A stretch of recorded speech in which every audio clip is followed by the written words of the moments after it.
ஜப்பான்ல மட்டுமே இருக்கிற சில பல சுவாரஸ்யமான விஷயங்கள். ஜப்பான்ல யூனிக்கா இருக்கக்கூடிய முதல் விஷயம் என்னன்னா வெண்டிங் மிஷின். கிட்டத்தட்ட 50 லட்சத்துக்கு மேல வெண்டிங் மிஷின் ஜப்பான்ல இருக்கு. ஜப்பான்ல இருக்க மொத்த மக்கள் தொகையில 24 பேருக்கு ஒரு வெண்டிங் மிஷின்ற கணக்குல மொத்த வெண்டிங் மிஷின்ஸ் இருக்குதான். இந்த வெண்டிங் மிஷின்ல நீங்க ஜூஸ், ஸ்நாக்ஸ் மட்டும் இல்லைங்க, நண்டு, மீன், ஏன் அண்டர்வேர் கூட வாங்கிக்கலாம். இதை ஏன் ஜப்பான் கவர்மெண்ட் செய்கிறாங்கன்னா, அங்கே உள்ள மக்கள் நிறைய நேரம் வேலை பார்க்கறனால டைமை மிச்சம் பண்ணதுக்காண்டி தான் இந்த வெண்டிங் மிஷின்ஸை வச்சிருக்காங்க. ரெண்டாவது இடத்துல என்னது இருக்குன்னு பார்த்தீங்கன்னா, மக்களை ட்ரெயினுக்குள்ளே தள்ளி விட்டுறதாங்க. கேட்கவே புதுசாக இருக்குல்ல. நம்ம நாட்டிலலாம் ட்ரெயின்லாம் கூட்டமாக வந்தோன்னா அடுத்த ட்ரெயின் வரட்டும் நம்ம வெயிட் பண்ணுவோம். ஆனால் அவங்க நாட்டில் அப்படி இல்லைங்க. ஒரு சிங்கிள் கேப்பை கூட விட மாட்டாங்க. மக்களை எல்லாமே புஷ் பண்ணி ட்ரெயினுக்குள்ளே ஒரு சிங்கிள் கேப்பை கூட விடாமல் ஏற்றி விடுறதுக்கு தனியாக செக்யூரிட்டி, போலீஸ் கார்டெலாம் ஒவ்வொரு ஸ்டேஷன் இருப்பாங்க. முடிஞ்ச அளவுக்கு ஒவ்வொரு ட்ரெயின்லையுமே புஷ் பண்ணி தள்ளி விட்டு ஏற்றி விட்டுருவாங்க.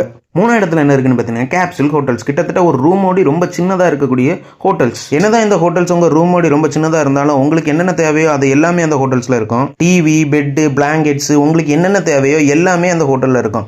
அதே மாதிரி ப்ரைஸுமே ரொம்ப கம்மியாக இருக்கும். நாலு இடத்துல என்ன இருக்குன்னு பார்த்தீங்கன்னா, ஸ்கொயர் ஷேப் வாட்டர்மெலன்ஸ். நம்ம ஊர்லலாம் கிட்டத்தட்ட ரவுண்டாக தான் வாட்டர்மெலன்ஸ் இருக்கும். ஆனால் ஜப்பானில் மட்டும் ஸ்கொயர் ஷேப்பில் வாட்டர்மெலன்ஸ் இருக்கும். இந்த வாட்டர்மெலன்ஸ்க்கு விலைலாம் ரொம்பவே கூட. கிட்டத்தட்ட $200, கிட்டத்தட்ட நம்ம இந்தியன் மதிப்பில் 16,000 ரூபா வருது. இந்த வாட்டர்மெலன்ஸ்லாம் எதுக்கு யூஸ் பண்ணுறாங்கன்னா, கிஃப்ட் கொடுக்கறதுக்கு யூஸ் பண்ணுறாங்க. அங்கே இது ஒரு கல்ச்சர். அடுத்ததான் என்ன இருக்குன்னு பார்த்தீங்கன்னா, ஃப்ளேவர்ஸ் ஆஃப் கிட்கேட். நம்ம எல்லாருமே கிட்கேட் சாக்லேட் சாப்பிட்ருப்போம். இங்கே சாக்லேட் ஃப்ளேவர் மட்டும்தான் உண்டு. ஆனால் ஜப்பானில் கிட்டத்தட்ட 300 வகையான ஃப்ளேவர்ஸில் கிட்கேட் இருக்காங்க. இந்த ஃப்ளேவர்ஸ் எல்லாம் சீசனலாகவும் ரீஜனலாகவுமே அவங்க உற்பத்தி பண்ணி இறக்குவாங்களாம்.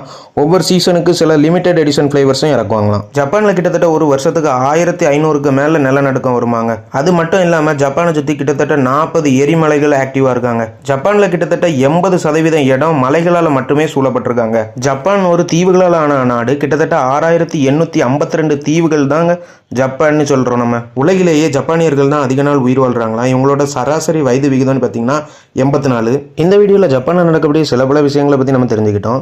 இந்த வீடியோ பிடிச்சிருந்தா மறக்காமல் லைக் பண்ணி நம்ம சேனலுக்கு ஒரு சப்ஸ்கிரைப் பண்ணுங்கள்.